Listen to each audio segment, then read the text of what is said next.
또 내가 보니 보좌와 내 생물 한가운데 그리고 장로들 한가운데 갓 죽음을 당하신 것 같은 한 어린 양께서 서 계셨습니다. 그 어린 양은 7뿔과 7눈을 가지셨는데 이것은 온 땅에 보내어지신 하나님의 7영입니다. 계시록은 성경 가운데서 7영을 언급하고 있는 유일한 책입니다. 우리는 여기서 7영은 그리스도의 7눈이며 그리스도의 7눈은 하나님의 보좌 앞에 있는 7등이라는 것을 봅니다.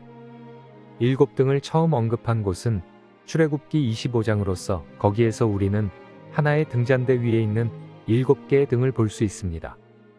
우리의 인간적인 이해에 따르자면 7등이란 빛의 강도를 더 밝게 하기 위한 것이라고 단순하게 말할 수도 있을 것입니다. 비록 이것이 올바르고 논리적이라 할지라도 7등의 의미는 이보다 훨씬 더 깊습니다.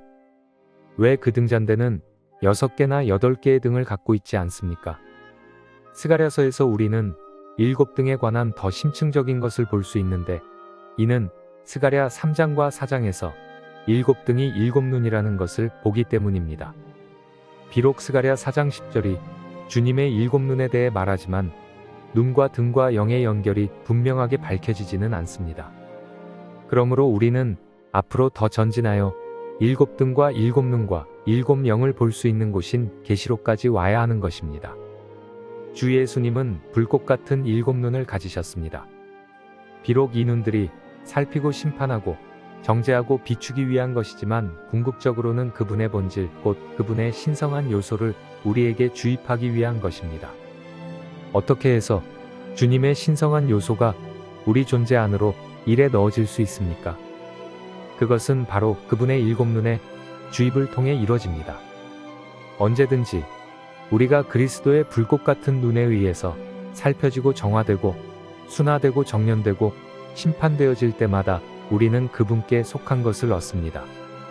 비단 우리 존재의 어떤 요소들이 순화될 뿐만 아니라 그분의 어떤 요소들이 우리 속으로 옮겨 부어집니다.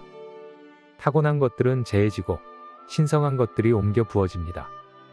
이 과정을 통해 주님은 우리를 함께 건축하시어 하나님의 건축을 이뤄 나가십니다. 계시록은 주로 살피거나 심판을 하기 위한 것이 아니요 이 책의 궁극적인 결말인 새 예루살렘을 산출하고 건축하기 위한 것입니다. 그리스도의 7눈을 통해 옮겨 부어진 결과로서 새 예루살렘이 건축될 것입니다. 그리스도의 7눈은 선택된 하나님의 백성들을 바라보심으로써 그들을 비추고 살피고 심판하고 순화시키고 정련시키며 궁극적으로는 그분 자신의 모든 어떠하심으로 그들에게 주입하십니다. 우리에게 그분의 본질을 주입함으로써 그분은 우리를 그분의 어떠하심과 같게 만드시며 그렇게 함으로써 그분은 우리를 타고난 데서 그분과 같은 모습으로 변화시키십니다. 그렇게 된 다음 우리는 새 예루살렘을 건축하기 위한 변화된 재료들이 됩니다. 우리 모두는 반드시 하나님과 어린 양의 7영인 7눈이 절대적으로 하나님의 건축을 위한 것임을 보아야 합니다. 3일 하나님은 하나님의 건축을 위해 있습니다. 하나님이 건축을 갖기 위해서는 3일 하나님이 반드시 우리 안으로 분배되셔야 합니다.